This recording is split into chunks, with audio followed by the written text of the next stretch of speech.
Welcome to the Mortal Realms, an Age of Sigmar podcast. Grab your hammer so we can clear a path through the chaos and forge our own narratives in the Age of Sigmar. Your allies through the Realm Gate this episode are... I'm Davy, and this evening I came dressed as someone who didn't get tricked into wearing a costume. I'm Aaron, and Davy, I see what you did there. Paul, you're next. Oh, okay. All right. I'm Paul. And with all these bad puns flying around, I'm going to say, welcome to the monastery. Nice. And this is Eric, and I looked this up. Sedes Diem. Siege the day! Siege the day! Siege the day! Siege the day!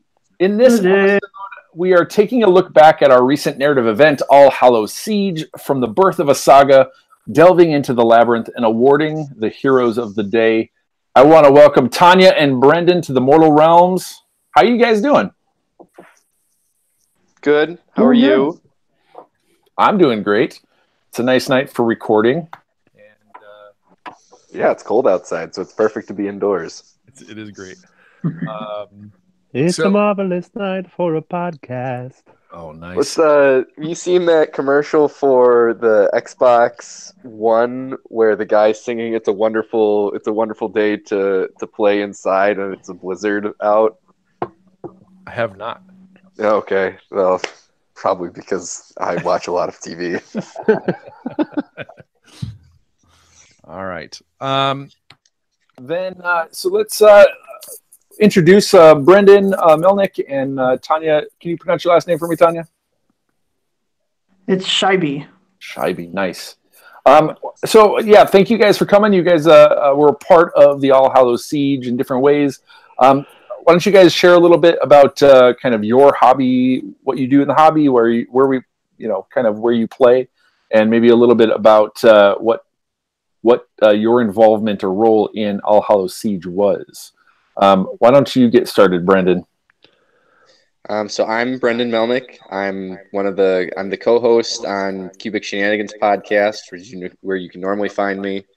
I'm a co-founder of the Guys from Milwaukee Club and present player for Team New Zealand Midwest chapter. I'm primarily a competitive Age of Sigmar player, so this was a very different adventure for me. I primarily play Death, and right now I'm working on a Beast of Chaos Nurgle army, so that'll be nice and different. Very cool. And do you want to recap real quick how all of this hoo-ha got started?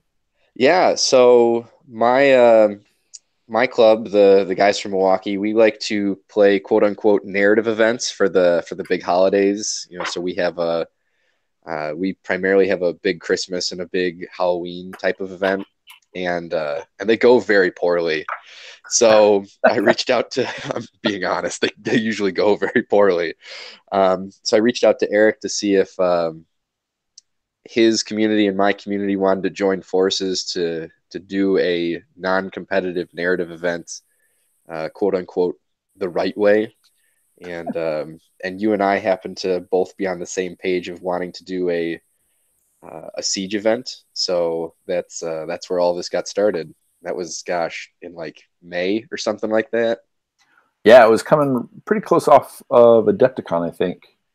Or maybe a little bit after that. But yeah, it was definitely crazy how you're like, hey, we want to do narrative, and I think I'd been talking with the rest of the cast here about a siege event. How cool would that be? And it was just serendipitous, really. And I do appreciate that your club likes to play narrative with teeth. I don't think there's anything wrong with that. But we'll definitely talk about how we took a different approach to it. And we have a bad ability at gauging everyone's expectation. People usually leave our quote unquote narrative events mad at each other. No. Yeah, I think you saw that a little bit at the last table between Dave, Isaiah, and I, but we were just goofing around. So then, Tanya, why don't you tell us a little bit about yourself, your involvement in the hobby and what brought you to All Hallows Siege? So I've probably been playing this game about 13 years. Started out painting and then kind of own a few different armies. Right now, focused a lot on my Flesh Eater course, which is what I brought to All Hallows Siege. Have a Kislev army that needs to get rebased, and I don't know exactly what's going to happen with that. It'll be a lot of fun, but it will not be competitive. I primarily play competitive lists, but, well, not competitive lists. I play in competitive environments. So it was really, really awesome to see kind of a narrative event come out. Working with Steve and doing a lot of the Holy Wars and Holy Hammer stuff. We delve in the narrative, but I don't usually get to participate a lot in the actual events. Mostly just kind of some of the behind the scenes stuff. Yeah. Well, I think Steve has some of that environment too, where the Holy Hammer events also bring out some competitiveness and some nails lists too. So nothing wrong with it, but looking for something a little bit different, I'd say. Yeah. And All Hallows opened up a door for that. It was nice. And Tanya took on the martyr's role of the attacker warlord. So thank you again for taking on that. What was your initial impression kind of going into that? I don't know. I've never really taken on a role like that before, so it was kind of an interesting opportunity. I don't know. I guess I'm just not much for telling everybody what they need to do in their games, but it was a lot of fun. A lot of fun. Cool. Well, thank you guys again for joining us. And if anybody wants to, so we're going to get into the story phase, talk a little bit about the story. It's not a book, so it's not going to be super long. Famous last words. Yeah, then we'll get into talking more about the campaign, the nuts and bolts of it, how the day ran, etc. If you want to go and check out any photos of it, you can go to Facebook, go to the All Hallows Siege Facebook page, and we've got some posts there. You can also see some on the AOS Neon page if you're a member there, and you can take a look there, see some of the tables, some of the shenanigans going on, and take a peek. But you'll have to listen. You'll have to settle for hearing about it and imagining it in your own head. So everybody talk it up a little bit, like describe it cooler than it was, and nobody will know the difference. Sure, Yeah, there were 100 people there. It was amazing. We were all 10 pounds lighter for some reason. I don't even know how you got those tables to float. That was just mind blowing. I like you guys. All right, why don't we get going to the story phase? In the story phase, we delve into the stories, characters, creatures, and environments of the Koat Monastery. So obviously, I spent a lot of time talking and reading and explaining what this story was. So I'm going to pass it to one of anybody else who wants to try and summarize what the kind of premise of this story was. You better do it right. This is a test. Anybody want to take a shot? Give my summary of it. I got it. Yeah, do it. So the Koat Monastery was code for the knowledge of all things monastery. So it was a monastery where all the Grand Alliances would send people in order to seek knowledge and to seek balance. And once every millennia, I think is what you said, there is a ritual where they have this ritual to maintain the balance between all the Grand Alliances. And this particular instance of the ritual, the Death faction had decided that they wanted to interrupt this ritual to try and disrupt that balance to gain more power. There you go.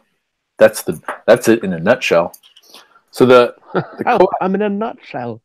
Get in this bloody big nutshell. So yeah, the impetus of gathering this together, one of the things Brendan and I wanted to do is pit Death versus everybody else, because Soul Wars, is the theme of AOS right now. There's a lot of Death players in his neck of the woods. He and I are both Death players, and selfishly, we wanted to give Death some big spotlight time. And so we kind of story-wise pitted the two together. And part of it too is when you're playing narrative, and teams and that sort of stuff, and wanting people to be able to bring what they want. How do you create a narrative that kind of does that? And so there's this mysterious treasure. I had put out a video early on that was these different monks going out to these different warlords, these different generals, and pleading their case to come back to the monastery to protect, to defend, because there was a big death army coming. And so, this idea that there's this balance that needs to be held around this knowledge of all things, whatever that is. And if it breaks, if one of these alliances gains control, or overpowers the other three for some reason, they can gain control of this knowledge of all things, and that would be disastrous. I didn't release all of the story that I was going to release because I think we're going to learn, if we do some additional events, we'll learn some more of that. But one of the things that was also a part of it is the monks themselves play a lot of politics, because there's this sense of, on one hand, they all have to be there to balance it because they don't want anybody else to gain control. At the same time, they're looking for slip-ups, and they're looking for ways that, can I tip it so drastically in my favor, or in my alliance's favor, that we can gain the upper hand, right? So it's not enough to just wobble the scales.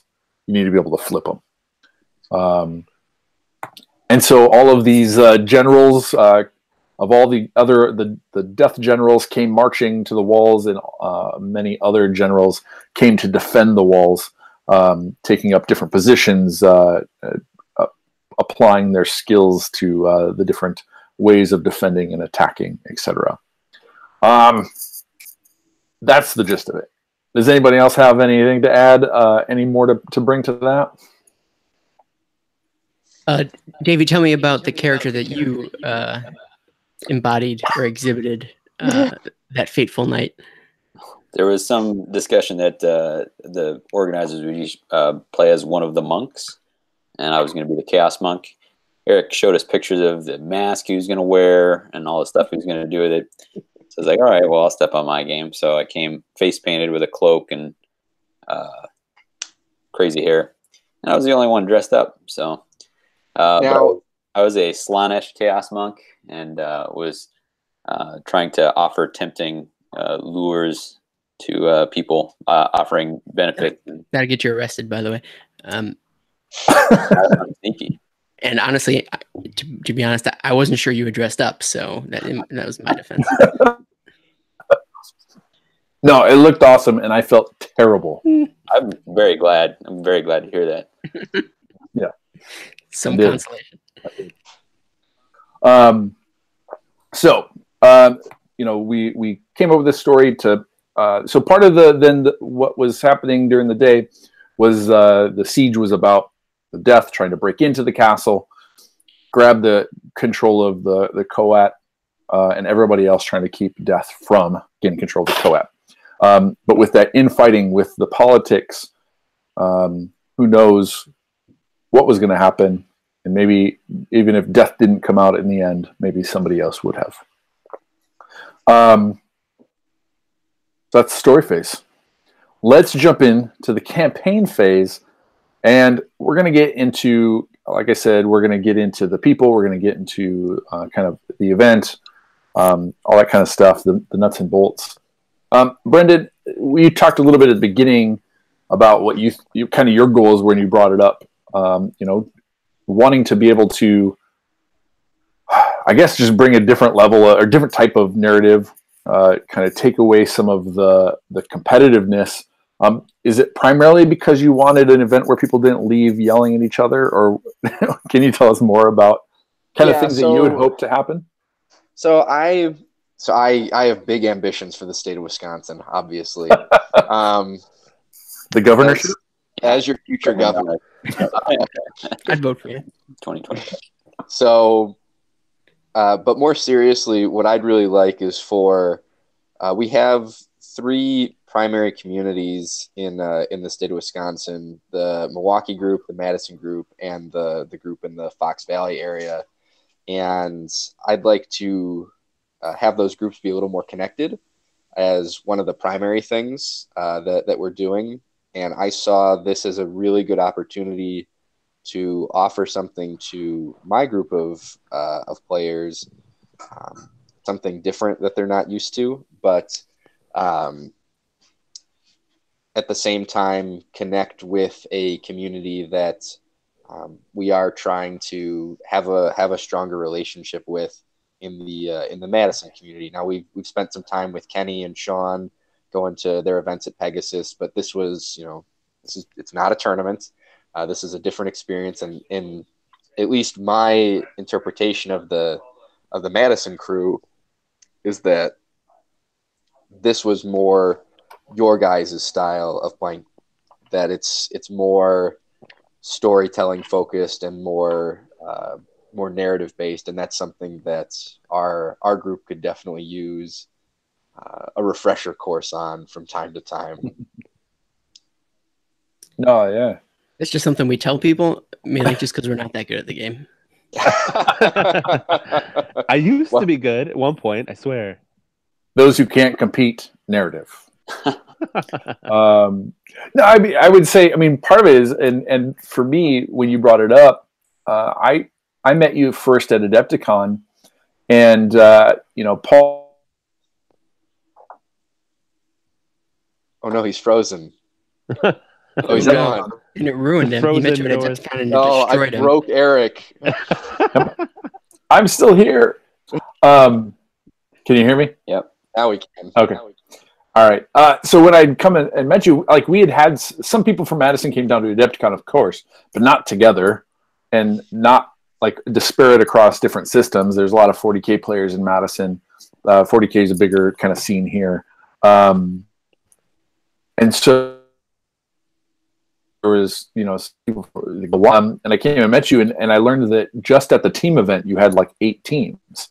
We came with 10. 10 teams. 10 teams. So just to have like one event with that many people, and you had more people in the wings, it seemed like. So I was excited because you guys do have such a mature scene for only being AOS, 3 years old. And we're in Madison, we've got a lot of people that play, but we're not so cohesive. We don't have like one place that everyone plays. We've got 5 different stores to choose from, and we're spread all over in temperament and location, even in our small space. 7 stores, actually. 7 stores. You'd think it would be nice, but it's hard. It's hard. It's hard. There's just too many places to play. Oh no! First world problem. Drive myself to sleep on my big pile of treasure. So I was looking forward to connecting with you, Brendan, and your crew, and just like you said, like learning a little bit about who plays and how to get people playing more things. So and then I had never run a narrative event other than kind of some game nights for these hoo-has. I keep using that word, man. Yeah, that's pick something else. Yahoos? Better. Closer, warmer. So I'd been a part of the Neo group, building out Coalescence, had worked on a couple of other things, and etc. So I've kind of put my head towards it, but not my hands towards it. And definitely found out kind of the difference in how much work it is to put together. Just kind of, I guess at the outstart there, well, I guess taking a look at this, we've done one event. I don't want to get into like hopes and dreams and positives, negatives yet. Why don't we talk a little bit about how we chose to set up the day? Why did we go with a 1-day event instead of like a 2-day event? I think what it came down to was you and I believed we couldn't actively sell a 2-day product without any amount of equity that folks could rely on. Yeah. Like we're kind of doing something. It's the first time we're starting out. Have we proven it yet? I mean, you're coming with you whip out the events like crazy. Good events that people really like coming to. So I was definitely confident that You must Somebody have me would. confused for somebody. I only host Brew City Brawl and one dayers for people. Well, maybe that's it. Maybe I'm just here. It's the hype, Brendan. Yeah. The hype is working. It's 24/7, 365 days a year hype about a 2-day event in May this year. Yeah. So I think you're right. Is we're trying to prove it, like that we can pull off a narrative event, that we can have fun doing it, that people are going to have fun there, and that we'll be able to, I guess, do it again if we want to. No spoilers. No spoilers. So we did one day, which meant at one point I tried to see if we could fit in 4 stages to this thing. It was bold. It was bold. We ended up knocking it down to 3, and we took this idea, a siege. If you're just at the walls, it's kind of like you're not going to want to be at. We didn't want to do a mega battle where we're just at the walls for 6 hours or 8 hours, pounding at them until they come down. We wanted the things to move kind of quickly and have some dramatic curve. So we started with so in the General's Handbook, I think 2017, they had some siege rules, and they had this mechanic where basically before each turn you choose a tactic. You either pound on the walls, you try and starve them out by stopping supplies, or you try and dig under to kind of get kind of behind their lines. And I, through a little bit of research, found that like digging holes under walls was a thing. Like you just do it to like structurally ruin them. That sounds pretty sappy to me. So instead of just having a mechanic that we rolled on to see whether or not this tactic was happening, either tearing down walls or stopping supplies, we created a mission for each of those tactics, and then asked the warlords to kind of. I guess we should talk about that real quick in just a second. We asked the warlords to kind of assign preferences or assign resources to each of those different tactics. So the first game was just kind of like this resource grab or this positioning grab. What did you guys? I wasn't sure if you guys were sold on that at first, as far as having 3 different scenarios for that first stage, and not everyone was going to get to play all of them. Do you want to talk about like how the warlords played into that decision? Or what their role was in that? Yeah, so we decided to not only have so we split into 2 teams. I think teams is often the way to go with narrative. I think that there's probably room, and I know other like Raw, I think, is just individuals, like you're playing your own story as a hero. I don't remember there being teams there. For Aetherme, they had 2 guilds. 2 guilds, okay. Teams of that. And I think they had some similar mechanic last year, but I don't remember exactly. Yeah. So whenever, when we're thinking about narrative and through different conversations I've had, there's always like trying to find these signals that kind of stamp out some of the over competitiveness, or like just change the motivation of the games from solo winning to team. Team winning is one of those things. So, Brendan, when we were talking about like how do we temper some of that or dull some of those teeth, right? If you're playing for a team, then your wins and losses matter less as an individual than they do for as a whole, right? And in this case, we wanted to kind of create this weird dynamic between all the players, where they're working on a team, but there's enough. There could be some reasons why you would want to work against your team's goals or against your kind of what your overarching goal is. There's some natural friction to everybody being from a totally different Grand Alliance. Mm-hmm. What did you guys think about that in terms of how that worked with the teams, different Grand Alliances working together or working apart?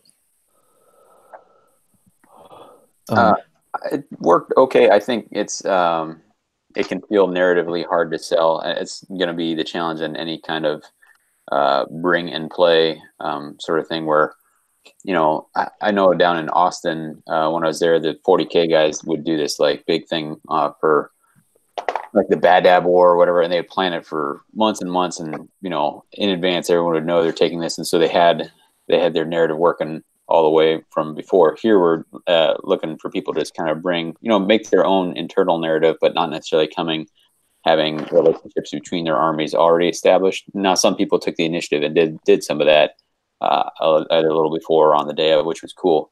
But I know for me, it felt like a little bit of a, I don't know, uphill battle to think like, okay, like how can this be constructed in a way that doesn't just feel like, whoop, you know, we got shaken up in a tumbler and tossed out here.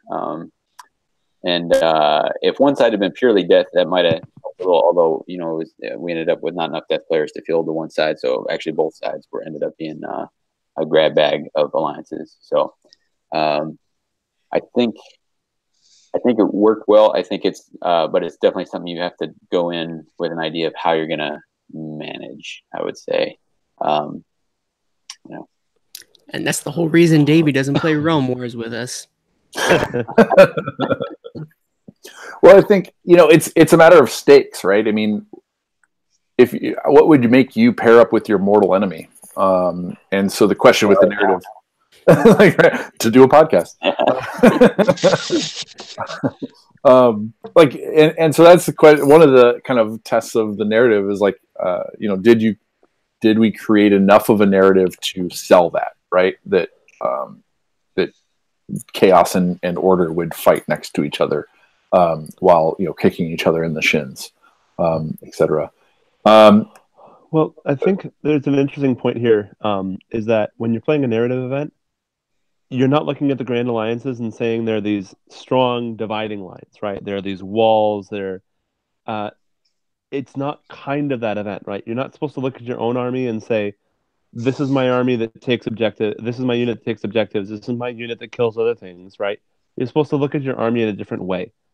And I think to a certain extent, you look at your army in the larger realms in a different way as well, right? And I agree with Davey. Like, in an ideal world, if you had half the players have death armies and half the players have something else, that would be amazing. Like, if you could figure it out so that you could have so many order players, so many chaos players, you know, like, and so many death players, and make it a nice and balanced thing, that sounds really good.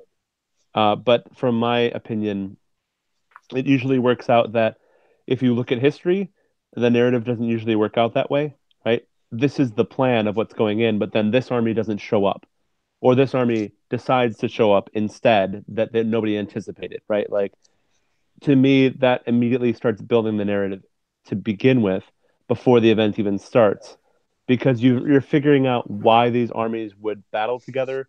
It's forcing the player to look at their army as something other than the thing that wins games. And to me, that's a really interesting dynamic. And like I said, in an ideal world, you would be able to force that narrative, and you'd be like, hey, you bring this army, and this is how we're going to do, and everybody would show up, and the numbers would be great.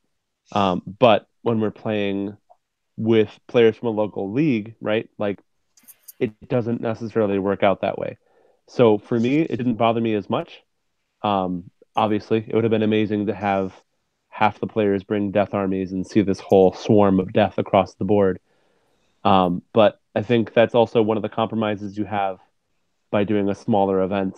You can't demand that people do this kind of thing. And there are events out there which fortunately do allow people to demand it. Like when you do at Nova, they demand that people bring in a U unit, and they do stuff like that. So it's an interesting dynamic, and an interesting play for narrative events. But definitely something to keep in mind either way. I mean, narrative can go a long way. Like, can you tell the right story? Can you shape the right box to make it all fit? And sometimes that you need to see that on the table for it to work in your head. And sometimes, a little snippet on the side of a book, makes it all work. that's the balance. So I definitely get that. Tanya, what did you think? Are you here, Tanya? Yeah, I am. Awesome. Sorry about that.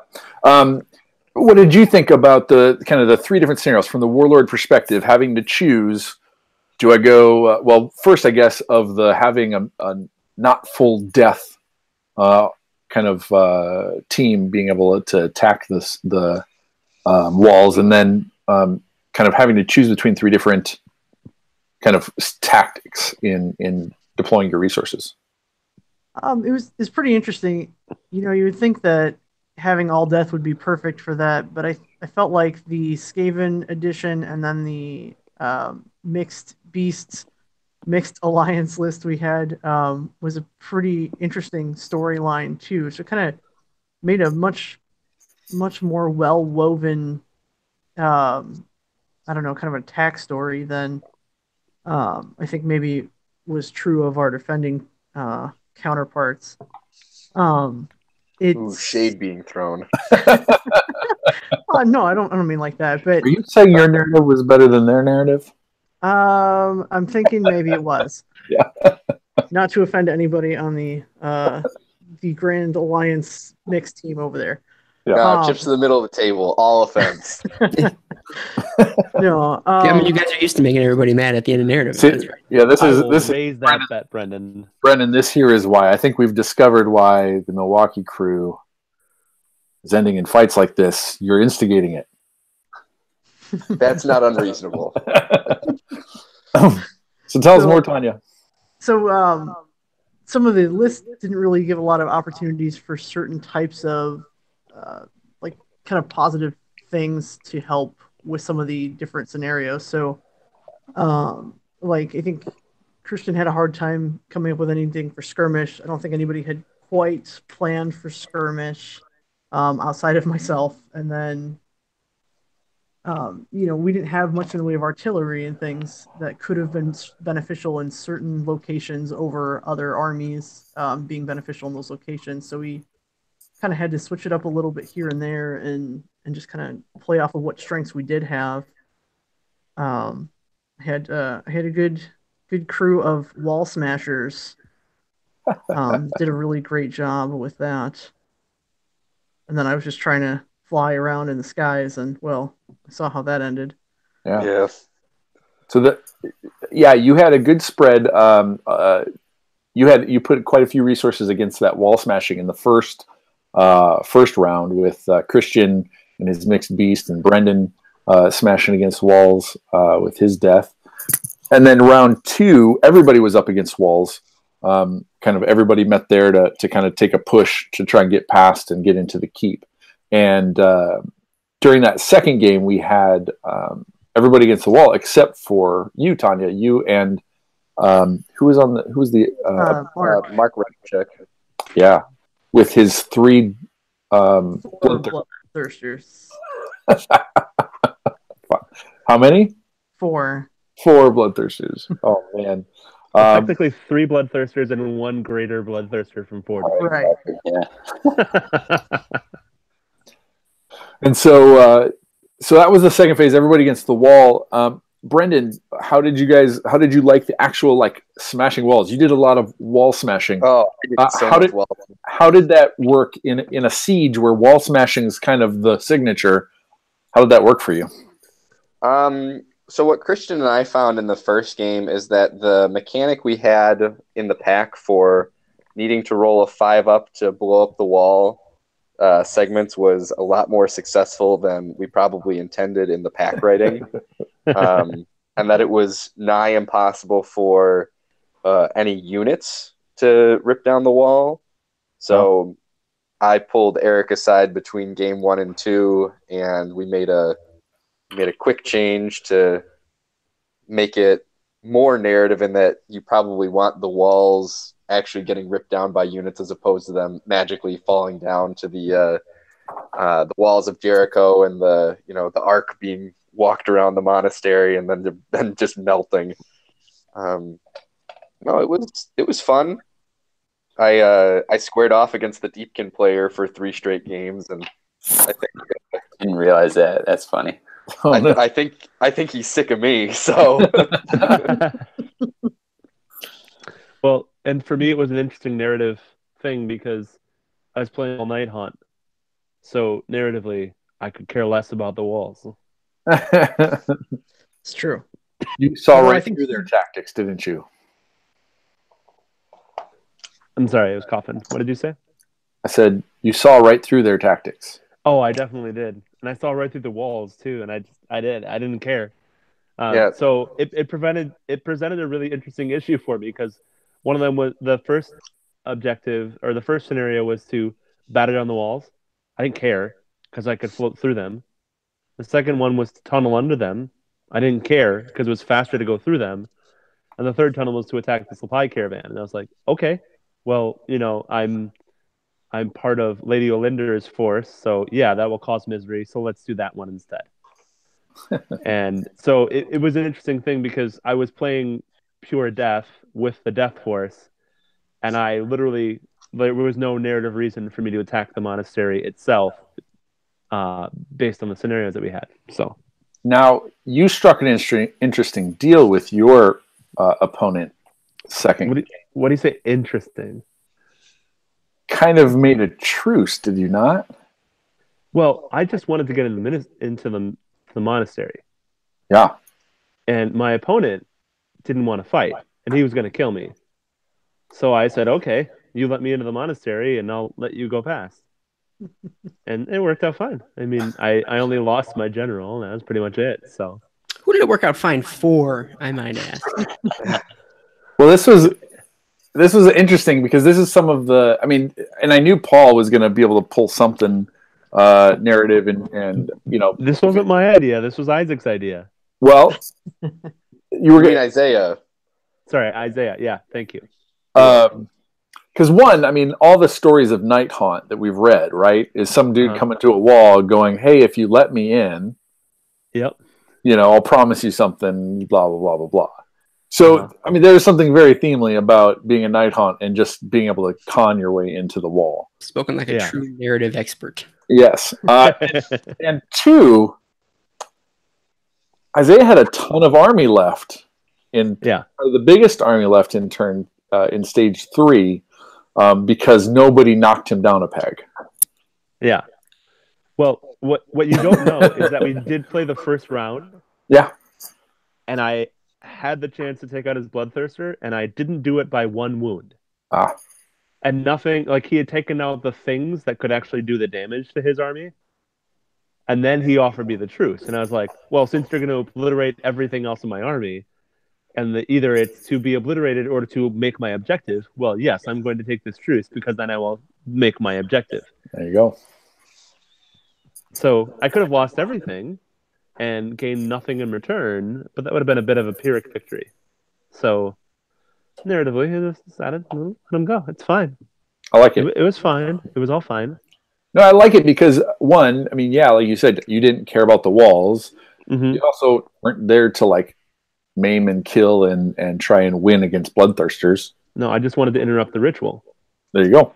So I liked it. Well, and the fun thing was actually that Isaiah and I still had to play out the rest of the turns and act like we were still playing the game so that other people didn't get suspicious. So we were just moving the models around and be like, oh, we're going to talk here for a minute, and then we're going to go and taunt everybody else for the rest of the game because that's what you told us to do. So, there was a bit of play acting there as well. And here, Tanya was worried about the rats the whole time. Yeah. Well, wrong one. But that was narratively. What happened in the first scenario was that I ambushed the supply caravan and I destroyed it. But then somehow it managed to survive. Now, because of that, I had to assume that Tanya had betrayed me. Right? I achieved my objective, yet somehow I failed. That's quite meta. That's quite meta. I didn't quite trust that Tanya was on my side. So I didn't have full loyalty on her side when it came to having a truce. So I was like, okay, why not? We might as well just walk past each other because my objective is just to disrupt the ritual. I don't care what my warlord wants. This is what I want because I want to cause the most misery. Tanya, tell us a little bit about working with the rats and having them as allies. That was an interesting aspect to your team. It was really interesting, and I mean, I was kind of always suspicious from the beginning there about whether or not Adam was going to betray us, and I mean, even at the end, I wasn't totally sure that he wasn't going to try to somewhere in there.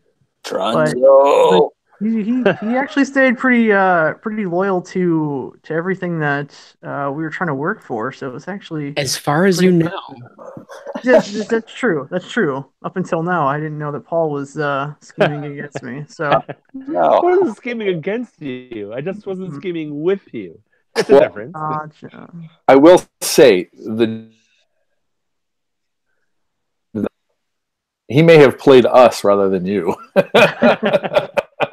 Because I think a couple of us gave him some boons early on in the first round to help him out. And I specifically gave one to him to offer to you, Tanya, as a kind of a pledge. But he decided to keep it for himself. But I told him to give it to you to make you feel like he's more loyal. So he managed to fool both of us, really.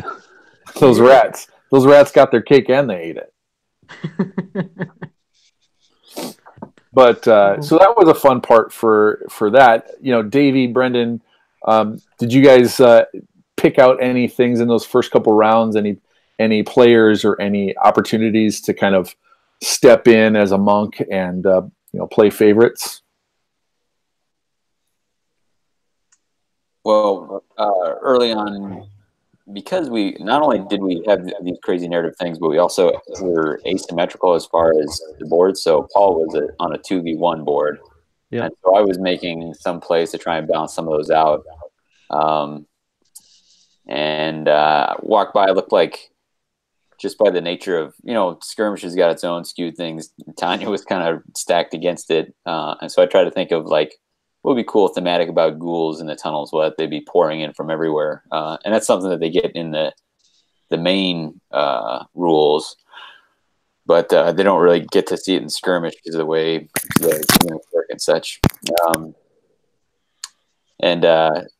So gave Tanya, hey, okay, you can spend a command point to bring extra ghouls on, just to kind of give something balance. We designed these scenarios. They're never going to be the most balanced in the world. So just trying to find ways to keep some of the games fun or interesting was kind of what I was wielding the ability for.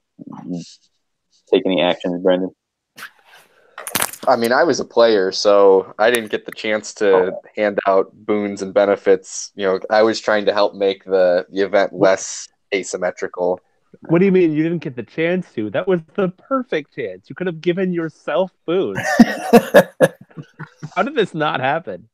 No, I did forget. Sorry about that, Brandon, that you jumped in to help make that less or more symmetrical. Yeah. If only you'd brought a fightier list, huh? My list was very fighty. Just kidding. I very genuinely struggled writing something to match what I was expecting the narrative level to be, and my teammates were definitely on the same page I was. My opponents, not so much. Yeah. You didn't think that? You didn't think that? You didn't think Four Bloodthirsters was narrative enough? Yeah, I played 12 Morsar Guard and 3 Ishlayan at 1,500 points in game 2. Yeah. And that's one of the things that I think as we were designing this, trying to be able to accommodate imbalance, not because we intentionally put asymmetry into even the matchups, like the potential for 2v1, but that was meant to be a little more rare. If the teams are even, then it's just based on chance whether or not you get 2v1, right? You get a lucky draw, or you outsmart your opponent. Defenders had one more player, which meant that they could get 2v1 guaranteed at one table. And that was a mistake on our part to let that happen. Well, and I think there's a thing you missed, a mechanic that you missed here, which is that when you have the warlord would bid on which table they wanted to send the players to. So the warlord always had the option to forfeit one of the missions, but they could send as many warlords as they wanted to any specific table.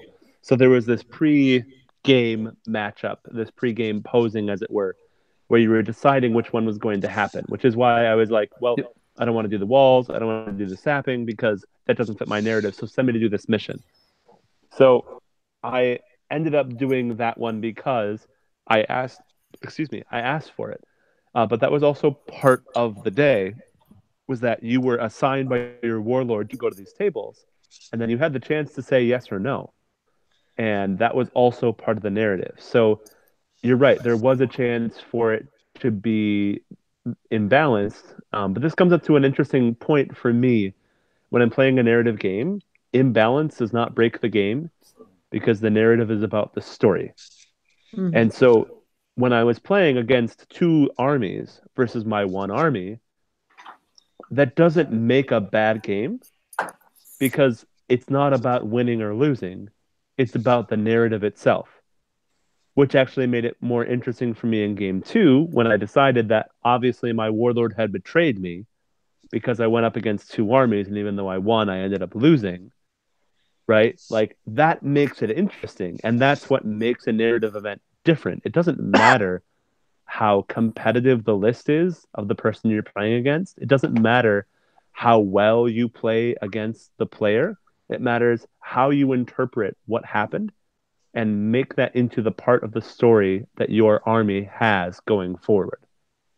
To me, that's, and I know that's personal, but like, to me, that's how narrative is a lot more interesting to play games in, other than if you're playing competitive, because competitive is a black and white situation. You've won, you've lost, or you've tied, right?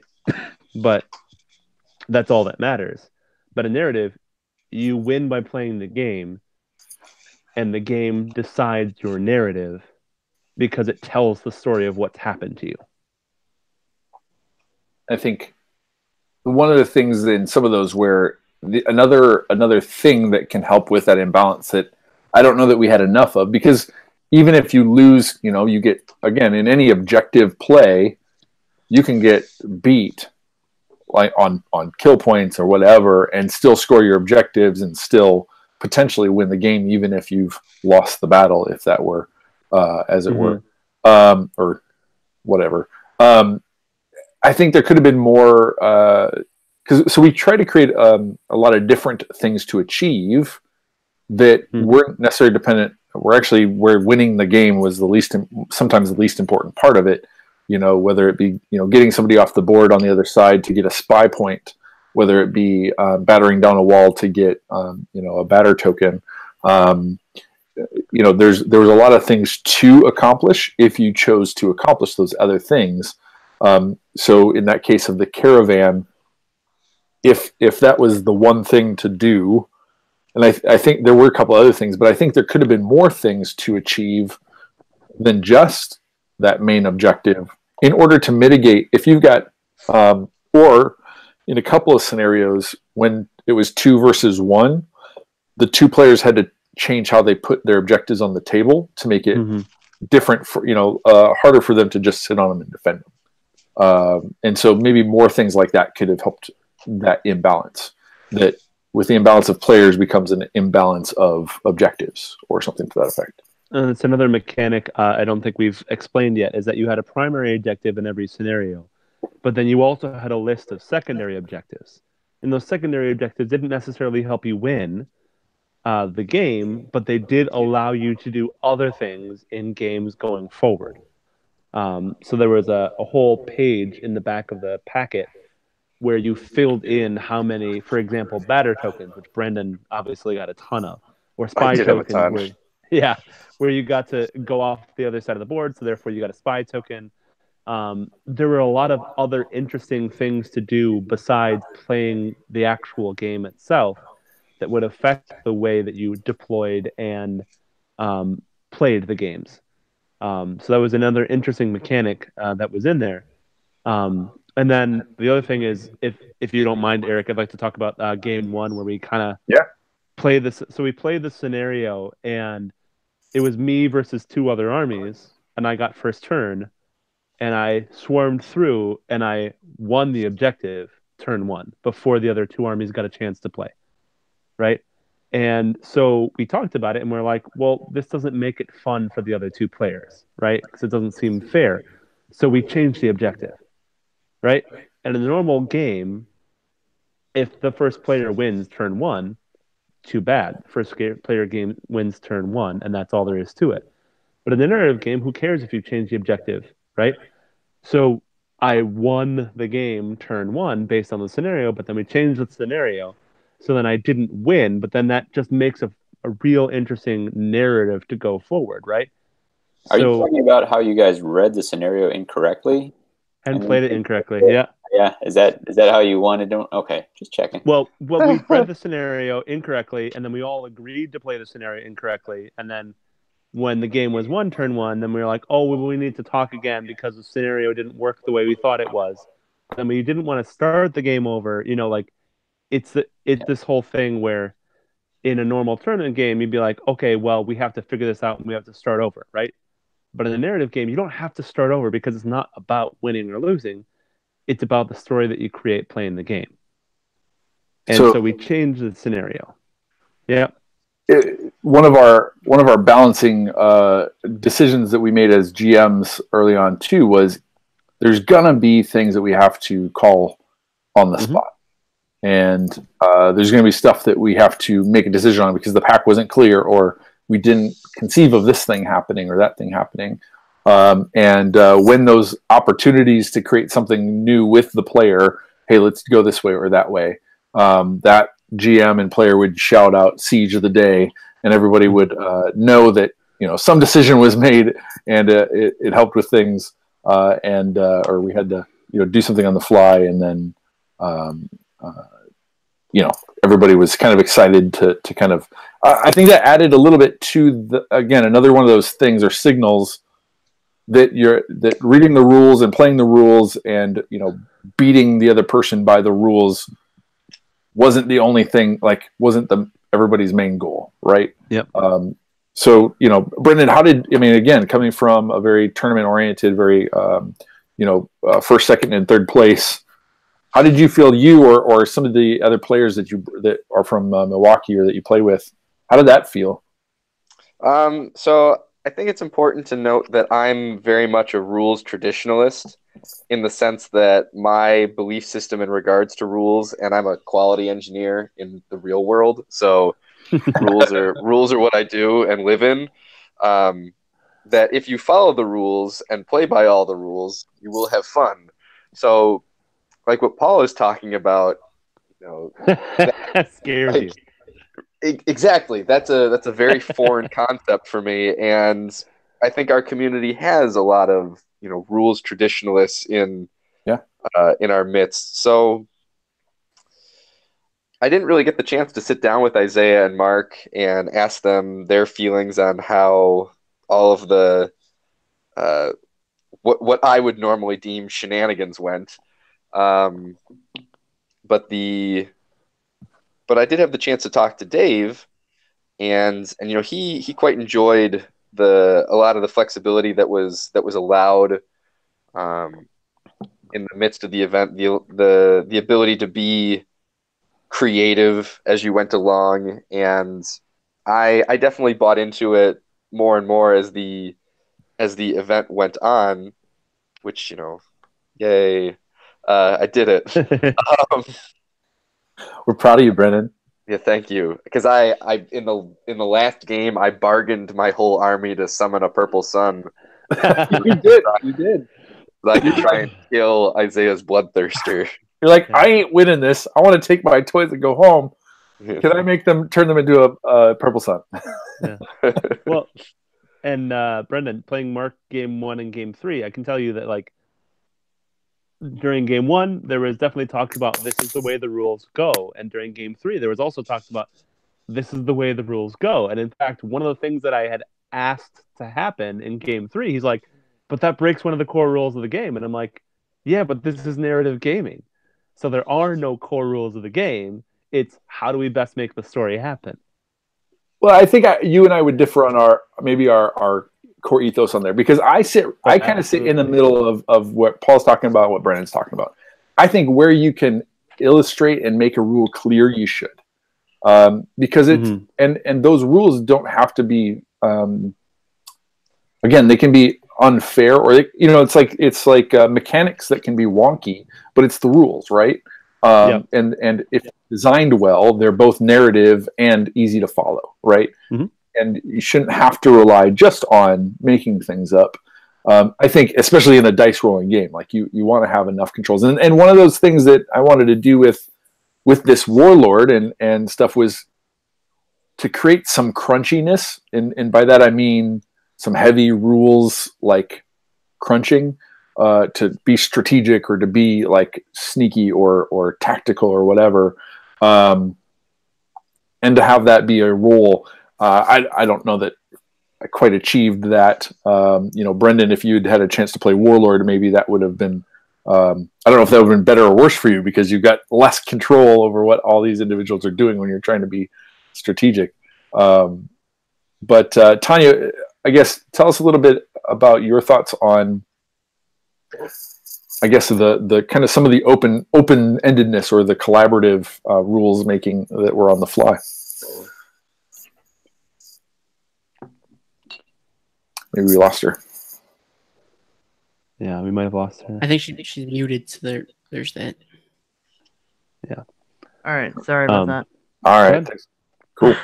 I think I tend to be more kind of like how Brennan is. Rules as written is easy to understand and follow most of the time, and that's kind of what I stick to. But I don't think that any of the modified rules made any big changes.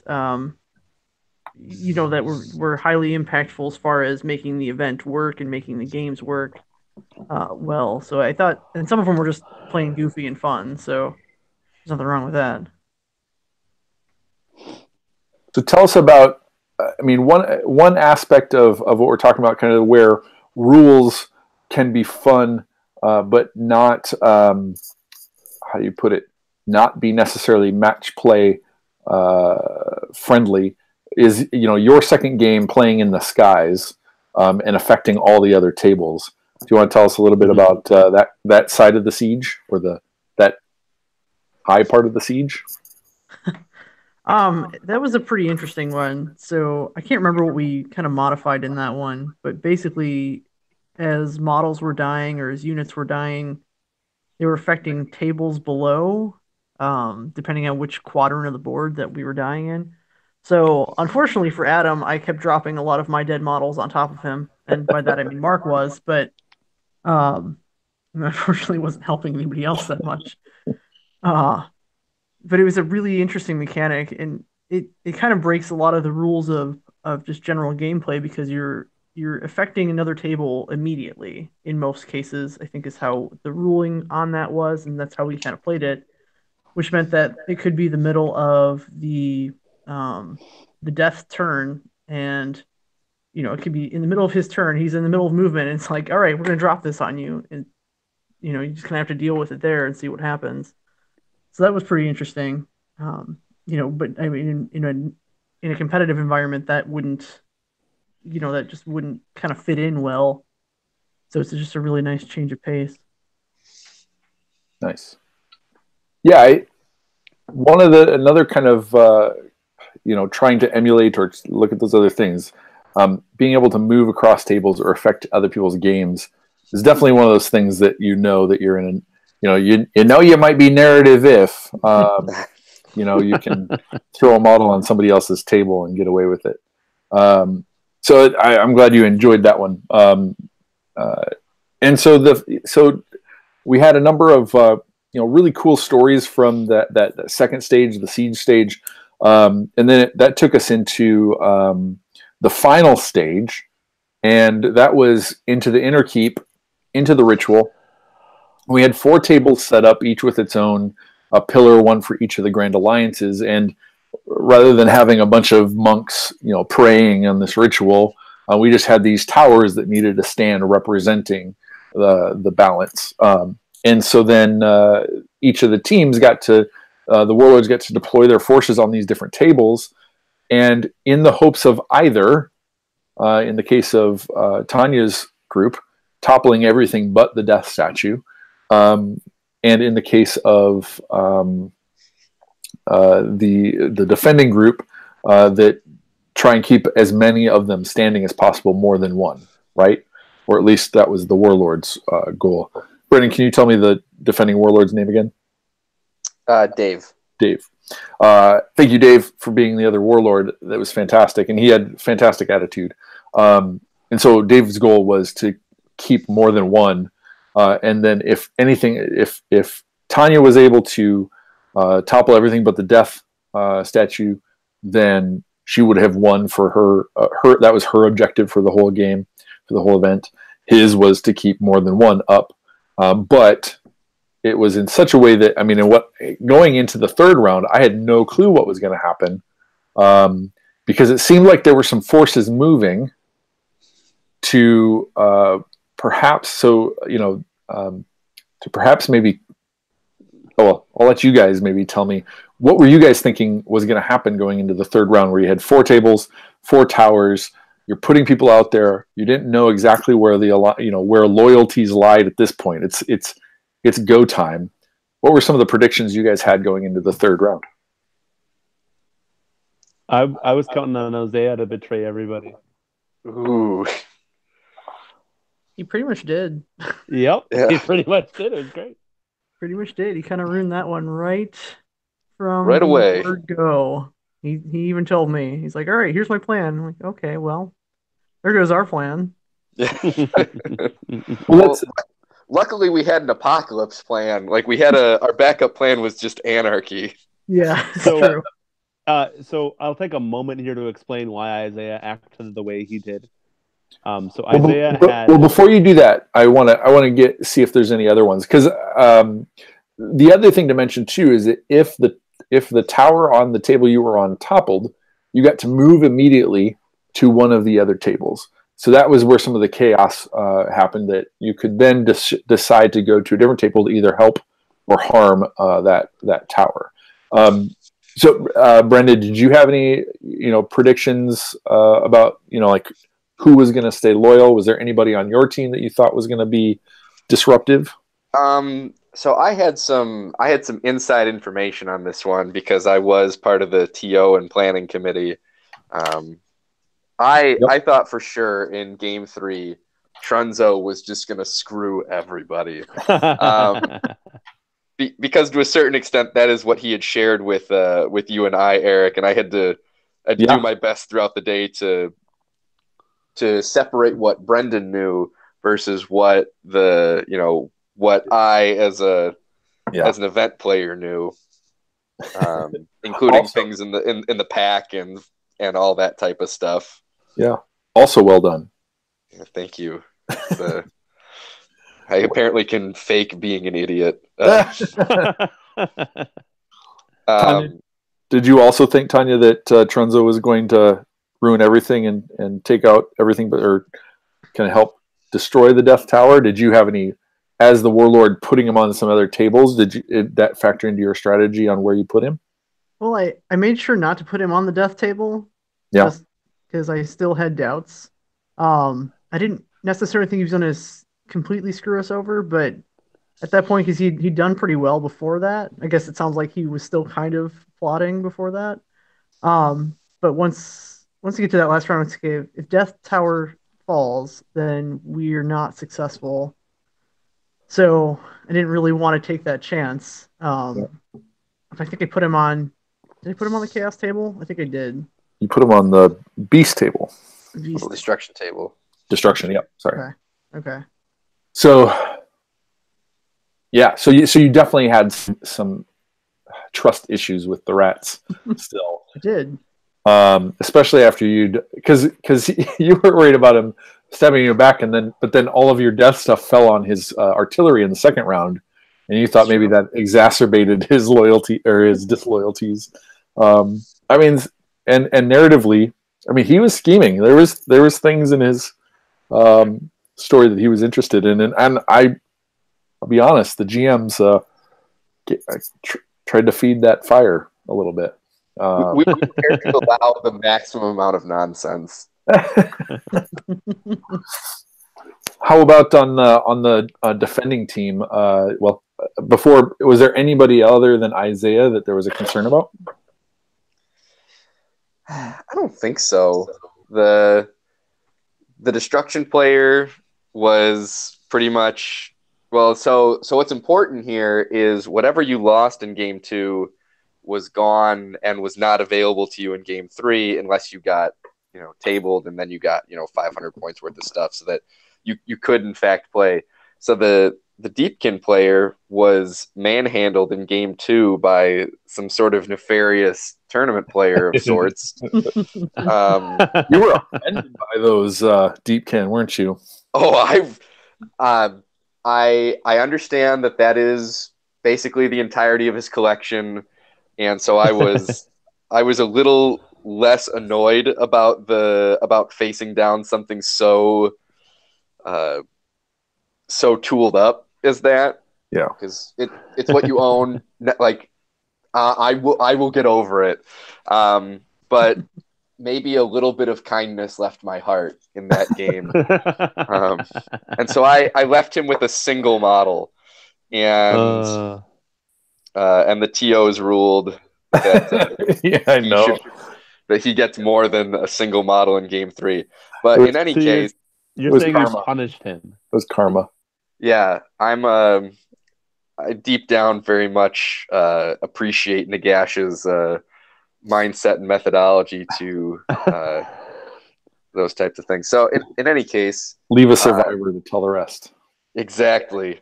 Tell them what happened to you today. Well, in that particular battle, I know that Zach, Lamb, the other GM that was with us, hey, Zach, had given him some boons to get out of the walls or get to leave the walls and come after you. I think I don't know if that would have changed if he had stayed inside. If that would have changed the outcome. But I know we're trying to move that one along after a couple of rounds. Well, there was also an interesting thing where Brendan had a Night Haunt character in his army. I did. How did that happen? So my army's narrative was the reason I was here was my general was sent by so Nagash put out the all call, and Neff was like, nah, I ain't going on my own. I'll send one of my lieutenants, and so she picked one of her lieutenants who was on the short list to be the Mortarch of Grief, and obviously didn't make the cut. So my general was there specifically to try and claim the knowledge of all things so that Nagash would be like, oh, dope, I made a mistake. You're in charge of Night Haunt now. And so she is able to hold some sway over Night Haunt's aligned things. So there was a Lord Executioner in my army that my character believed was under her control, but after finding out what Paul's narrative was, I went up to him before the event and said, my general doesn't know, but Lady Olinder is actually the one in control of this model, so you can come over to my game and you can make decisions for that model, and I have to accept your ruling. So Paul tried to send the Lord Executioner to his death for some reason. Well, no, I was fulfilling my objective with your model, which was to get to the ritual itself. So I was sending him forward to be able to enter the monastery, to be able to join with my forces, to be able to promptly mauled by Morsar Guard. Well, which worked to your advantage, because as soon as they came out, you were like, "Oh, look, I have things to kill. I'm going to slaughter all of them, but one." Brendan, I left the Tidecaster. Yes. That is impressive, Brendan. To not so far, you've held knowledge back you've brought a softer list than what you might to another event, and you gave control of an entire model to somebody else in the event. That's pretty weird, my friend. It was not even a single model, but there was also a dice roll of whether or not it could take control of an entire unit as well. Whoa! Yeah. It was a what did we call it? A will check. Yeah. That's awesome. Because according to the background, the hero model itself actually controls the rest of the Nighthawk. They're given control over them. So there was a will check as to whether or not the unit would follow the character or would follow the potential Mortarch of Grief, which I did not pass, unfortunately. Right. So the Lord Executioner got sent to his death. Yeah. He just wanted to kill things. He just wanted to get into the ritual itself. So tell us a little bit about Isaiah's. He had the Brass Stampede, and he had come away from round 2 unscathed. So he had his entire 1,000-point army pretty much. When 1,500 points. 1,500. Where other people had 500. Some still had maybe 850. But he was coming whole hog. Tell us about, Paul, you said you had inside info? Yeah, so his narrative was that he had the Brass Stampede and a Bloodthirster. So he had like 18 Blood Crushers, a Bloodthirster, and then a hero on a hero Blood Crusher. And that hero had actually been turned by Tzeentch. So he was Khorne and fighting for Khorne, but Tzeentch had been able to manipulate his mind, and Tzeentch had decided that instead of trying to obliterate and defend, he actually wanted to try and corrupt this ritual, obviously, because he wants the knowledge of all things. And so the reason why I was offered the truce was because the hero was like, look, this doesn't further my purposes. I want to go disrupt the ritual. So we were actually part of the same side. Nice. Which then played out as soon as we started playing the third scenario with the different little pillars. So Isaiah got put on the death table as well. Now, and he was put as a defender because he was on the defending team. So he got to set up all around that death tower. But Tanya, as the attacker, you wanted to defend that tower. Right. But what happened? Turns out that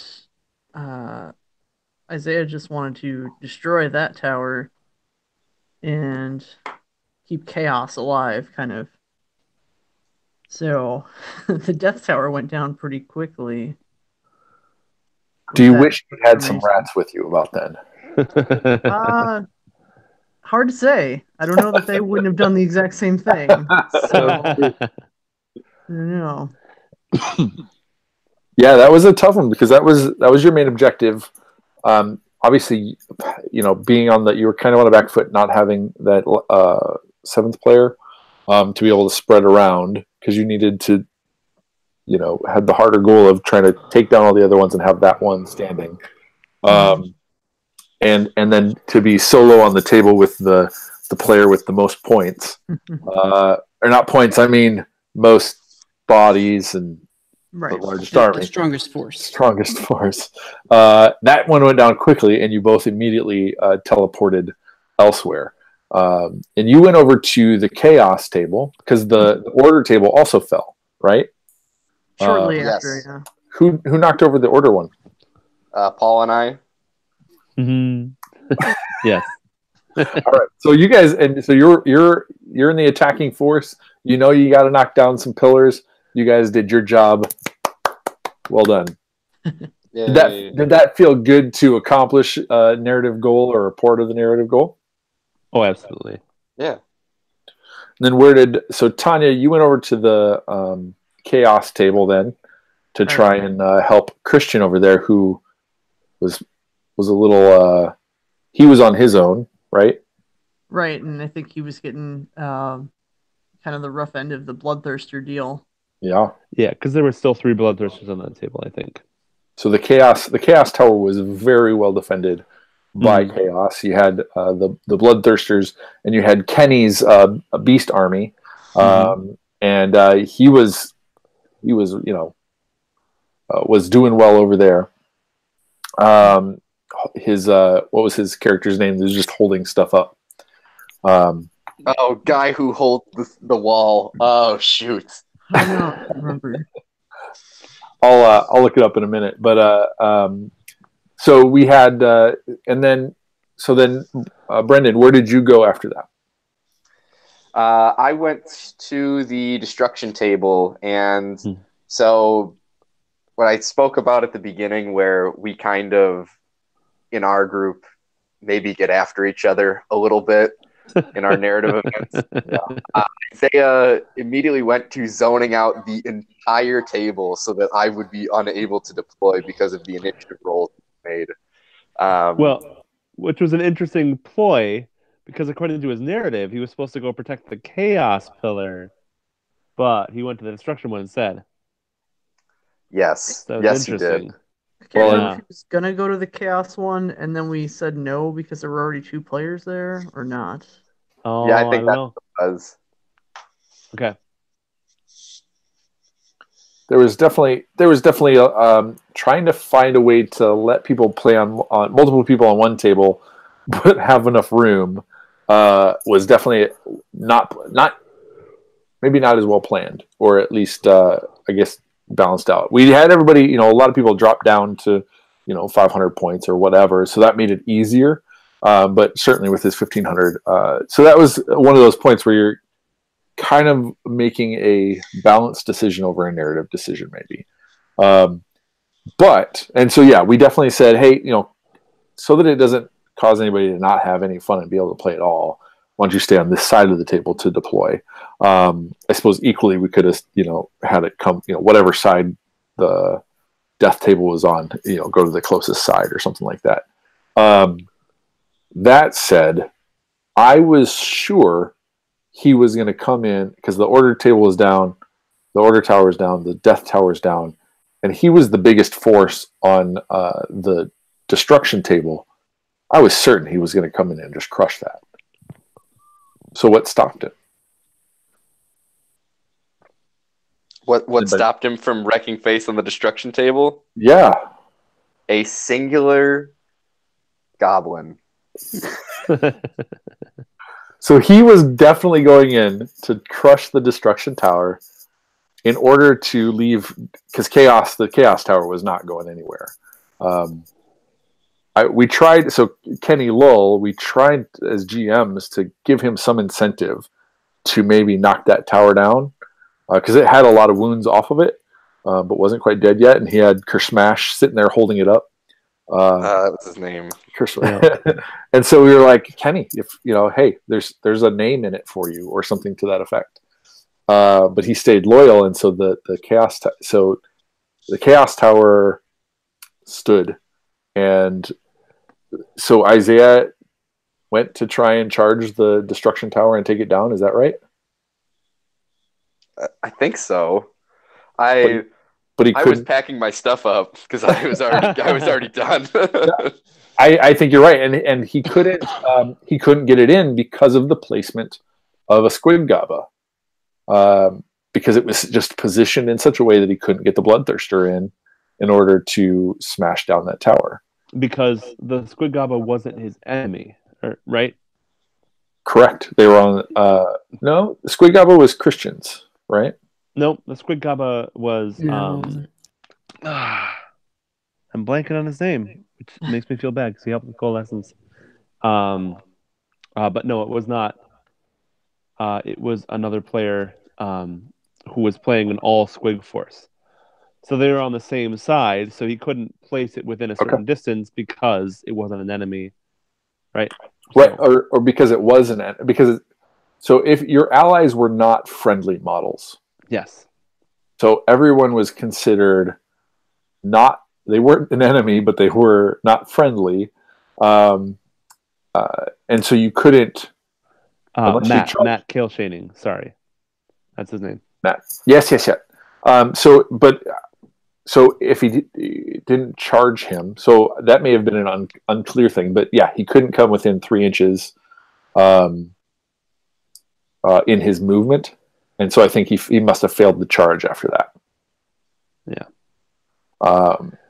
So yeah. He didn't destroy the tower, and by the power of a single Squid Gaba, 2 towers stood, and Dave's defending alliance was able to maintain the balance, and the ritual was reinstated. The death attackers and any foul, treacherous generals were escorted out of the monastery, and the Coat remained safe, undisturbed, and unknown for the foreseeable future until perhaps the next millennium passes. Man, I was so disappointed that the Gaba did not ascend to godhood. I was like, that would be the most amazing thing ever. So you just needed the Chaos Tower to fall.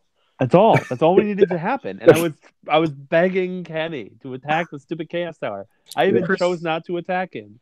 But he was playing a Chaos Force. He had no reason to. Well, and here's the other thing. And we'll get to that in the awards and stuff like that. So what did happen though? The Squid Gaba, Mork did reach down and touch the Squid Gaba, and it gave it, I think, a single word.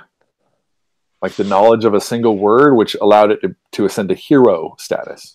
Mm-hmm. So if that Squid Gaba ever appears in another narrative event, it will count as a hero. Does it get a hero on the back of it? I think it is a hero.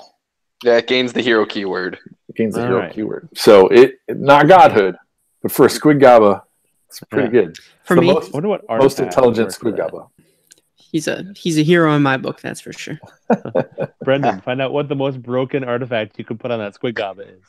Oh, yeah, no problem. Easy. I got this for you guys. Well, don't tell us. You tell Matt, and he can use that next time. Yeah, for next time. Yep. Well, when the Goblin book comes out, it might make the choice obvious. Oh my gosh. Yeah.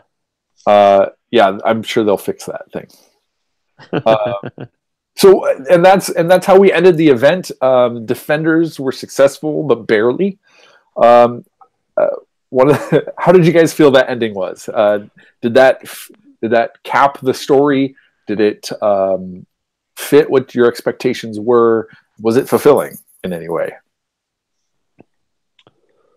I definitely think it was fulfilling. I think it fulfilled my expectations as well. I was disappointed that we did not disrupt the ritual. We were so close. Just needed to attempt one more army to turn to the dark side. Because Isaiah turned to the dark side, and then the Deepkin player also turned to the dark side and was attacking the Chaos. So we just needed one more player to turn, and we couldn't get it. It was so close. His name was Kenny. Yeah, I know. His name was Smash. Well, his name was Smash, and Chris Smash just wanted to hold up that pillar, and I was like, "No, please." What a very specific narrative to take on for your army. But it held so true. Up. Yeah, I just hold up things. Well, and so that takes us to some of the awards. Unfortunately, in all the chaos, we didn't get pictures and records of all the awards that we gave out. So for all of you that are holding a trophy from All Hallows Siege, that is your basically ID or proof of narrative that you have that title. And Kersmash gained the title Kersmash the Steady and was awarded a trophy because every single wall he stood next to stayed standing. In all 3 games, Kenny would put Kersmash next to a wall, and I believe in the second game, it was literally either the only one or one of 2 walls that stayed upright. So all you had to do was magically make a piece of wall appear on the other side of Kersmash, and we would have won. That's what I'm hearing. No, you just needed to kill Kersmash first. Well, I wasn't. And that tower would have gone down. Prioritize your targets. Yeah. So if you didn't believe, the problem is you didn't believe in Kersmash. The problem was I was too busy pinning the Bloodthirster in place with my Night Haunt to attack Kersmash. Tanya, what were your thoughts on that ending? Disappointed? I mean, I guess I was disappointed about the outcome, but not really disappointed about how it ended, from a narrative perspective. Brendan, how about you?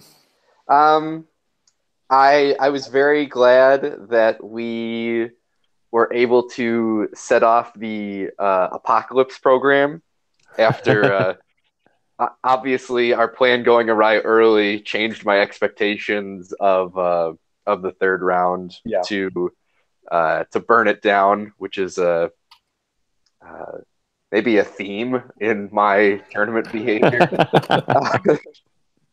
And I was glad that we were able to stop Isaiah and his clearly nefarious plans to take control of the knowledge of all things. I would rather see it maintained than have it fall into the hands of chaos.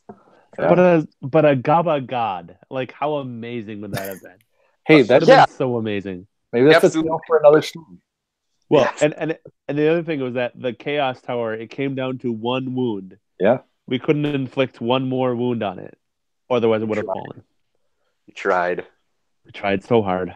As chaotic as that last stage was, I felt like people were more connected about what was going on at the different tables and what was at stake than we had been at the previous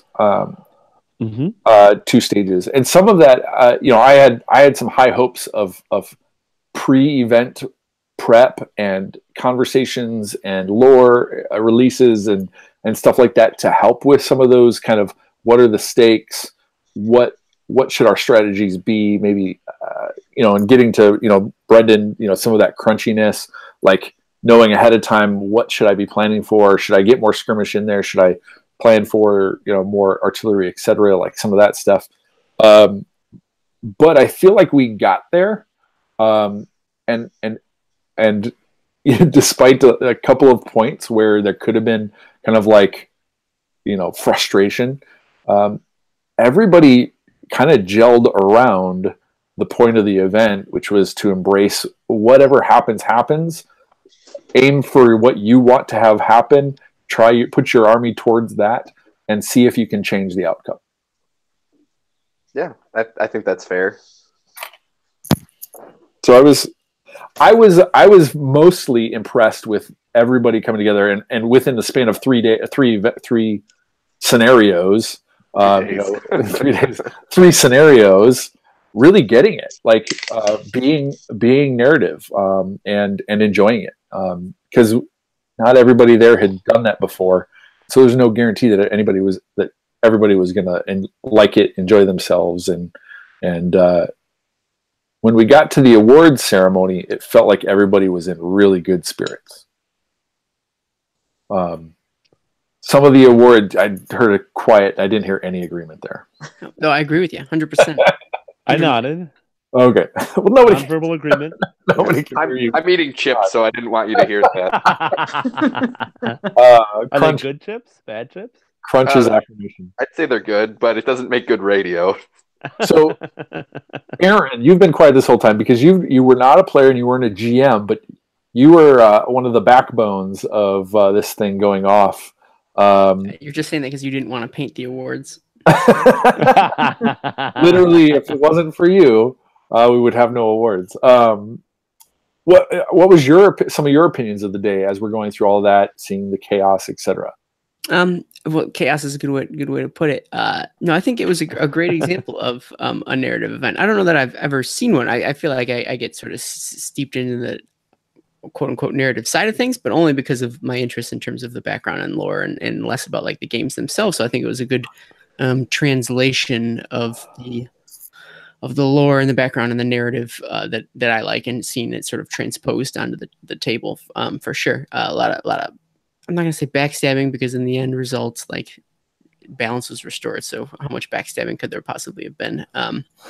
But just to see the different interplay between the different teams versus what individuals' goals were was fun to see played out. In terms of the ending, I prefer to have that balance restored or maintained. I didn't necessarily want to see the monastery go out of whack because I have a soft spot for some sort of level of order.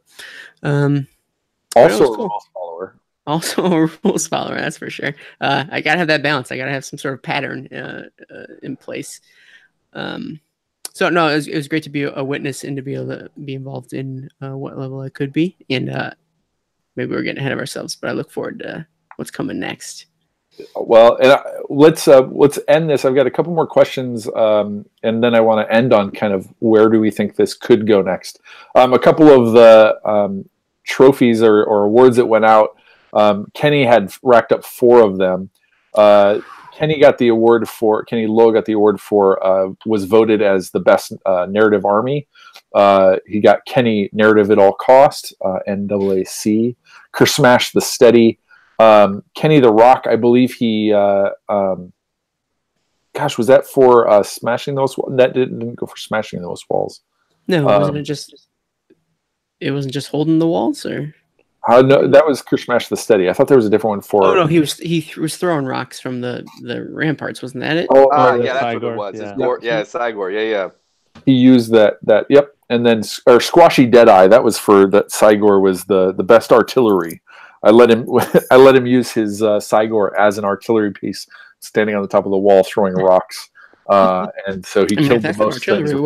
I don't know, and then I saw a couple of more. Let's see. Well, Christian Ware Yes. won the award for most favorite army. He had an awesome army because he was doing all beasts. Yes. So he didn't have any actual humans or elves or dwarves in his army. It was all just a ton of beasts. It was awesome. Yeah, sorry, Kenny got the most narrative. Christian got the best army. Mm-hmm. Yeah, we have not done Christian's army justice on this podcast. Tell us a little bit about it.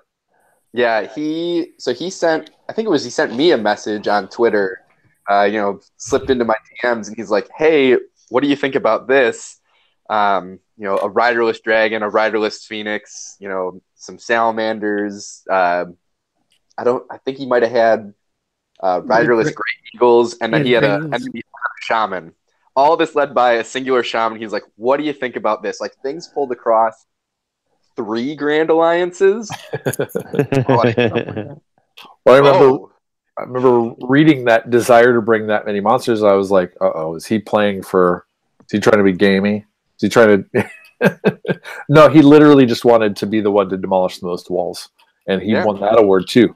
Black Hoof, the Demolisher. And then he was the first one, I think, through the wall when it came to demolishing. He threw it all in, had a cool army full of beasts, and it was a lot of fun. Brendan, I wanted to ask you one question in terms of you've run couple of I've run some tournaments. You've run some tournaments. The amount of prep work, the amount of setup, the amount of execution, how would you compare a match play event to a narrative event?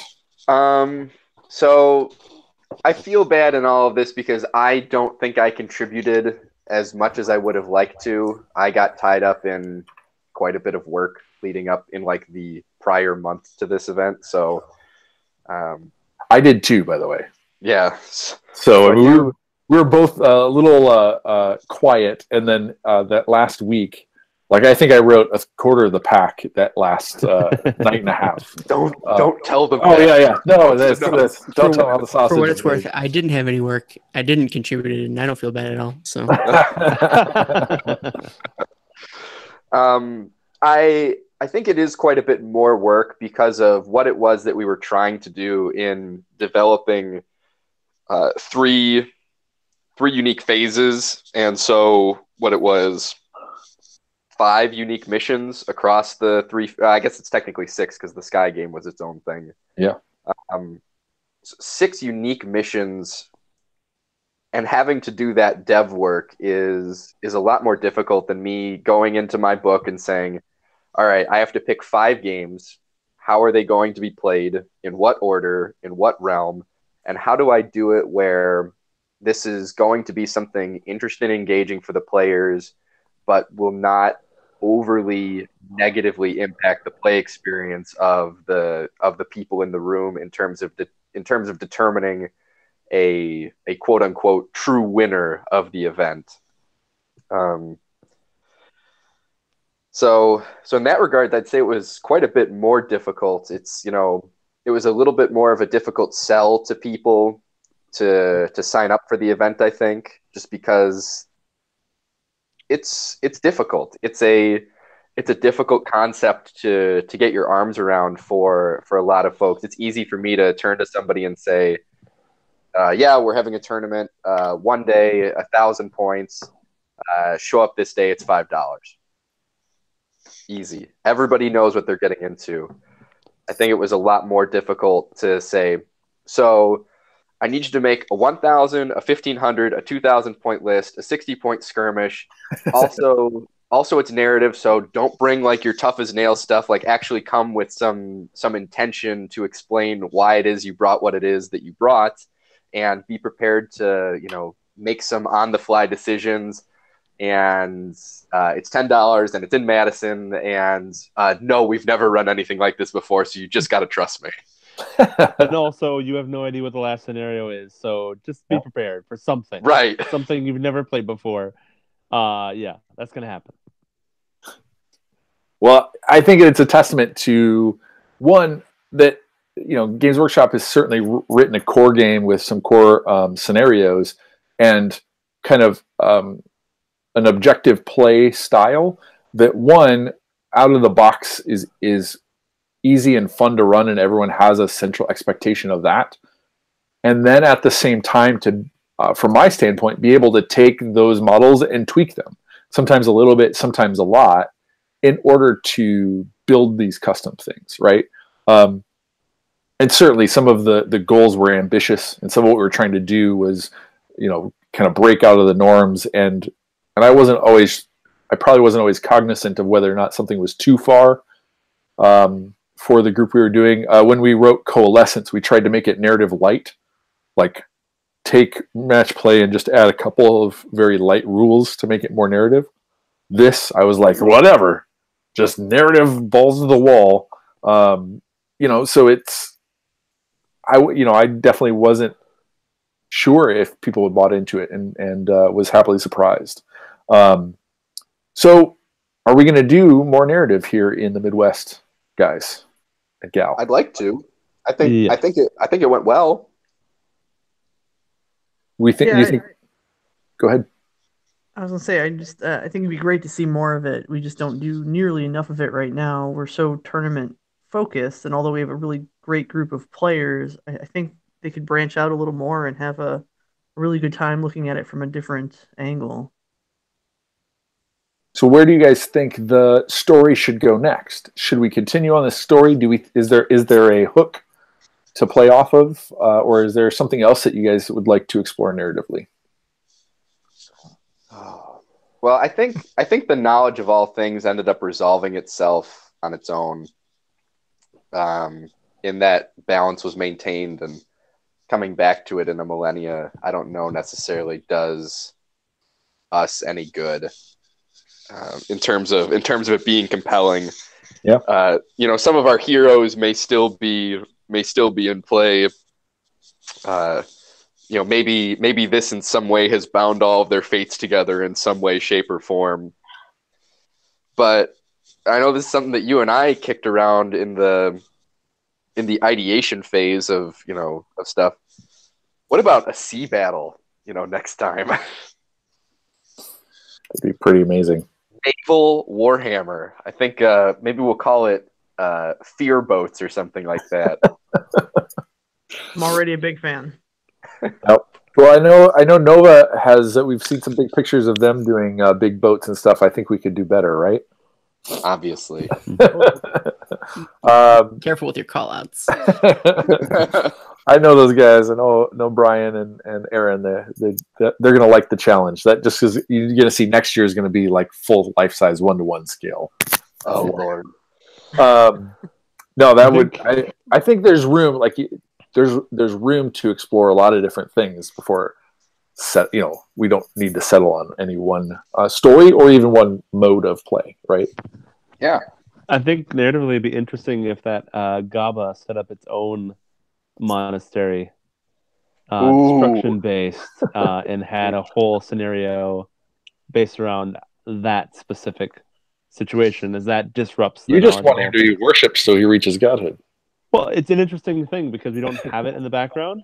Yeah. It's an interesting narrative hook that is a direct play of what happened during the event. So I think that'd be a really interesting story. Let's put it that way. Any thoughts from you, Aaron?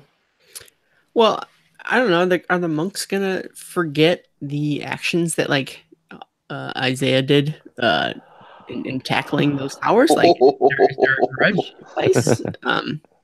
I don't know. I feel like that's got some room to explore a little bit. A hitman type thing. Yeah. Do we go TP Magic his house? Bounty Hunters. Yeah, exactly. Like a narrative event in his house, whether he likes it or not. We show up with little monk miniatures. We're here. Yeah, we're here. Oh god, that's a horror movie waiting to happen. So that's one angle. Everybody needs to dress up that time, though. Yeah, everyone has to dress up that time. That's It'll still just be Davy. Davy, we're all gonna dress up. Ha ha. Any you and I talked a little bit about skirmish, doing a skirmish event. Any specific wish listing you'd have for a narrative event? Skirmish stuff. It gets really interesting because I've been struggling with that whole system to try and kind of pull in any kind of narrative or growing escalation storyline, anything. So I guess I haven't really gotten very far on that idea, but it even becomes just challenging with skirmish to deal with some of the points. You start to look at certain things that you can get in certain armies at certain levels, and you just start to hit a wall almost. I mean, looking at the game that I played with Dave in round 1, we were doing, 60 points? Yeah. 60 renown. And, I brought, I mean, granted, I had 2 heroes, one cheaper, one more expensive. But I fought against, 3 or 4 Blight Kings, and a hero, and some Plague Bearers. Yeah. Which is definitely a weird balance there between the two, points-wise. So it gets kind of bizarre. So I've been trying to actually toying around with trying to find some way to generate a really odd, kind of randomly generated skirmish list. Yeah. But the points is where it kind of keeps hitting a wall. Yeah. Well, you had mentioned that, and as I was typing up notes for this, and I've had that one scenario, that tunneling scenario, stuck in my head again because it had that mechanic where if you ran by a terrain and you set off the kind of crumbling, you would pick up that tile, you'd turn it 90 degrees, and it would change the face of the map. And then the narrative stuff that I have done for these guys, these yahoos, better word. I like it. Sorry, has been a GM led skirmish campaign that lets them like multiple people taking war bands to be cooperative competitive. And so we've had some successes with that in terms of, kind of scaling, not necessarily all scaling at the same time, not always against each other, not always, with each other, different objectives, that sort of thing. And I think there could be a story where some war bands try and go down into the mountain where the Coat is. But maybe that's just a kind of a side narrative, kind of guilty pleasure kind of thing. I feel like there was something you released about skirmish, Eric. What was it? What was it called? Well, I didn't want to plug that again, tooting horns. So I put together a pack, kind of a supplement called Renown and Ruin, which is basically the rules to GM leading a group of adventurers with warbands, skirmish warbands. I'll send it to you, Tanya. You can tell me what you think. Yeah, definitely. Can be found on themoralrealms.com. It absolutely can be. Wow, I think you might be able to find it other places too. It's weird. We don't want them to find it other places, Paul. Sorry. This is how marketing works. Dang it. All right. So last thing, is there anything that you would want to do different to change, or do you love every minute of it? It's a loaded question. So this is just a question for me. Did you get a lot of the narrative up front from people, or kind of the day of? I think mostly day of, and there wasn't enough time between getting it and playing or getting set up to read it all. Gotcha. Because I think we probably could have tried to tie the storylines together, or as monks try to bring two people together with a similar goal, or how their stories would already try to intertwine without them necessarily knowing it up front. Which I don't think we got quite that opportunity this year, with people trying to kind of turn it in narrative at the end there, things getting ramped up kind of right before the event. Yep. Yeah, I've had a problem with that with Gibbering Dome as well. Trying to get people to contribute beforehand so we can start to develop this narrative. I know I talked to a couple of Nova guys, and like it's kind of a constant problem where you're like, look, I want you guys to contribute so we can develop this narrative, but it's hard to understand and develop that urgency when you're so far from the event. And in an ideal situation, like obviously you would have everybody's narrative and then weave that into what's going to happen, and weave that into, you're going to fight against this person because this narrative thing says this. And that's an interesting and unique thing about narrative gaming that I think is a little bit harder to be able to manage. You can't just show up on the day of and be like, I'm going to have this fully developed narrative and we're going to understand why I'm fighting versus you, right? Whereas in match play, it's like, well, I'm fighting you because we fight against each other, right? You don't have to have a narrative reason for playing. So that's... I disagree. You don't have to have a narrative? You disagree? Correct. If you're going to play me, you do. Anyways, continue. Are you going to give any reasons, or are you just going to disagree? See, Brendan? We fight over narrative too. That's a little bit different. We get into shouting matches. We can play. We can be mean. Is this the whole podcast? The goal was to prove that you guys can also, start Yana's mean mugging people. We can hang. Cool. Narrative doesn't mean good guy. Narrative means breaking the rules, man. Breaking it. Dun, dun, dun, dun, dun. West Side Story. Any last words? Anybody want to pipe in or say, contribute anything else before we close out the episode? In terms of changes I'd like to see, I think Tanya's feedback on this was really important, that we needed to make sure that we had equal numbers on both sides. That led to some functionality issues.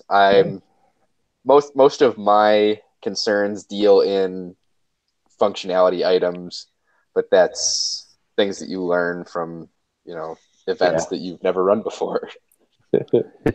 It's one of those things that I'd almost wish we could do it not exactly the same. I wish we could do it again, like with the things that we've learned, because I think we made some good decisions in terms of rule tweaks and things, but just having it not a do-over, but another opportunity to smooth over some of that stuff. But so I agree. If you'd like us to come and run All Hallows Siege in your city, give Brendan a call and he will get that set up for you, and we'll all come visit you. Yeah. We'll come and run it for you in your town. So you just let us know. It'd be more than $10 per person, though. There's an interesting thing here, though, that in a narrative game, if you play a narrative game, playing it again doesn't necessarily have the same feeling, right? Whereas in match play, you can play the same missions over and over again, and it's about balancing these different armies. And so narrative presents its own challenge here, where ideally it'd be great to play this event again, but then you ask yourself the question, why would the players come again if they've already played this story? Because it's the experience itself that's kind of the unique selling point of the event. So it's interesting. To that, I'd only say is that you get a chance to change the story. So there's always a Groundhog's Day. Ooh. This is the event that always happens every year. Can you make a different outcome happen? But that, I think you're right. If you're running the same thing over and over, you read the same book. Nobody reads the same book twice. Nobody watches the same movie over and over. Never once happened in the history. I've never watched Star Wars more than 100 times. But different people can experience the same set of scenarios and have a different outcome and have a new experience. So, no, all of those taken to heart. Tanya, we're going to be probably tapping you for more intel because from out of the gate, I think you were the first one to throw your narrative down and push it in people's face and be like, "Hey, I'm here to play," and it was pretty awesome. So, Thanks. All right. Well, let's. It's time for our reforging. That sounds awful. Where can our mortal listeners? It's not that bad, actually. He loses memories every time.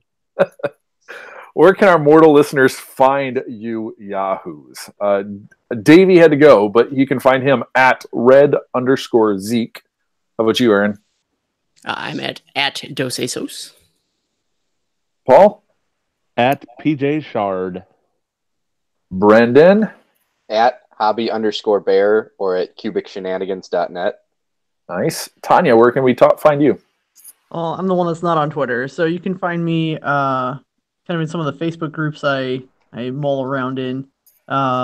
Holy Hammers, which I think is private. Bruce City Brawl, Midwest Meltdown. There might be one or two other ones. Definitely the Age of Sigmar page. I see you commenting and liking stuff there. Yes. And you can find me at Stone Monk Gamer on Twitter. You can find us anew on your favorite podcast app or on our website, themortalrealms.com, at youtube.com/themortalrealms, or on Twitter at themortalrealms, and of course on our Facebook page, facebook.com/themortalrealms. We're everywhere. You are. Sensing a theme. Well, thank you guys all again, and we'll see you soon. Woo!